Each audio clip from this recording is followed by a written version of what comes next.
Michael Jackson 150 বছর বাঁচতে চেয়েছিলেন। কারো সাথে হাত মেলাবার সময় দস্তানা পরতেন, মুখে মাস্ক লাগাতেন। নিজের দেখাশোনা করার জন্য বাড়িতে 12 জন ডাক্তার নিযুক্ত করা হয়েছিল, যারা তার মাথার চুল থেকে পায়ের নখ পর্যন্ত প্রতিদিন পরীক্ষা করত।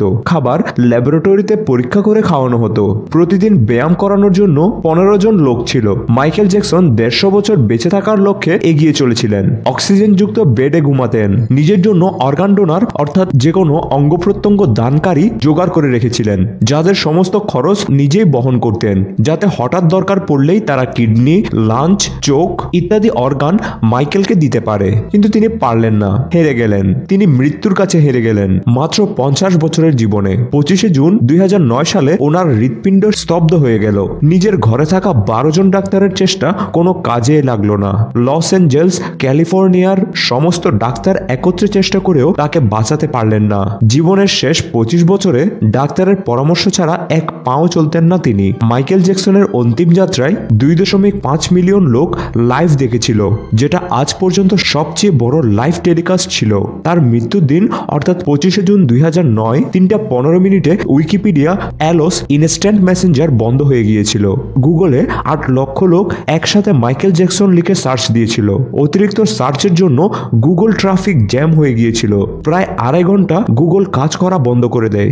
মৃত্যুকে চ্যালেঞ্জ জানাতে গিয়ে নিজেই চ্যালেঞ্জে হেরে গেলেন তিনি। সাজানো পৃথিবী, সাজানো জীবন স্বাভাবিক মৃত্যুর বদলে সাজানো মৃত্যুকেই আলিঙ্গন করে। এটাই নিয়ম। কিসের অহংকার, কিসের গৌরব? চিরদিনের এই জীবনে একদিন শূন্য হাতে খালি পায়ে পৌঁছে যেতে হবে মৃত্যুর কাছে।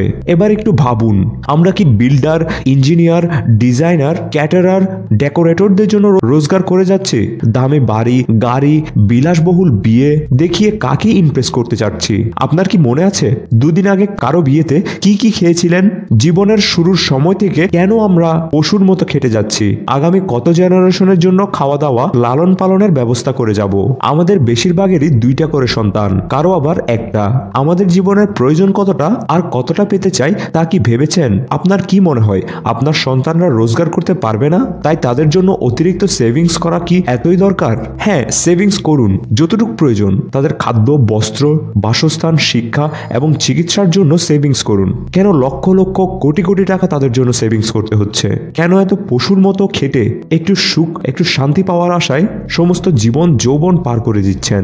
আপনি কি সারা সপ্তাহে একদিনও নিজের পরিবার, নিজের বন্ধু বান্ধব, এমনকি নিজের জন্য খরচ করেন? আপনার মাসিক আয়ের 5%ও কি নিজের খুশির, নিজের আনন্দের জন্য ব্যয় করেন?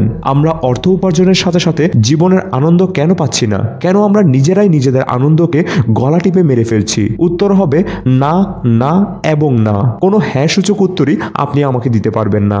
ভাবতে ভাবতে হয়তো আগেই স্লিপ ডিস্ক, কোলেস্টেরল, অনিদ্রা আপনার হার্ট ব্লক করে দেবে। মাইকেল জ্যাকসনের ঘটনা দিয়ে আমি জাস্ট আপনাকে একটাই ধারণা দেওয়ার চেষ্টা করেছি, তা হলো নিজের আনন্দের জন্য সময় দিন। আমরা কেউই কোনো সম্পত্তির মালিক নই, কেবল কিছু কাগজপত্রে অস্থায়ী রূপে আমরা নামে মাত্র এর মালিক। যখন আমরা বলি এই জায়গার মালিক আমি, সৃষ্টিকর্তা তখন বিদ্রূপের হাসি হাসেন, কারণ এই 2 দিনের দুনিয়ায় আজ আছি তো কাল নেই। এখানেও আমরা বলে বেড়াচ্ছি এই জিনিসের মালিক আমি, এই সম্পত্তির মালিক আমি। এই কথা কিন্তু সম্পূর্ণ মিথ্যে, সম্পূর্ণ ভুল। কারো সুন্দর গাড়ি, বাহারি পোশাক দেখে তার উপর বিচার করবেন না। মানুষকে বিচার করবেন তার মন দেখে। ধনী হওয়া অপরাধ নয়, কেবল শুধুমাত্র অর্থের জন্য ধনী হওয়া অপরাধ। জীবনকে কন্ট্রোল করুন, না হলে জীবন একদিন আপনাকে কন্ট্রোল করবে।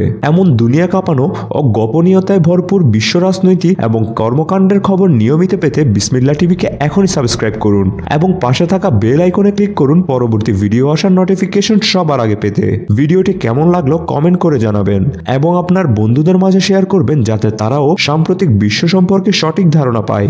আপনাদের কাছে এই পাওনাটুকুই আমাদের পরবর্তী কাজের উৎসাহ যোগাবে এবং আমাদের অন্যান্য ভিডিওগুলো না দেখে থাকলে দেখে নিতে পারেন এখনই।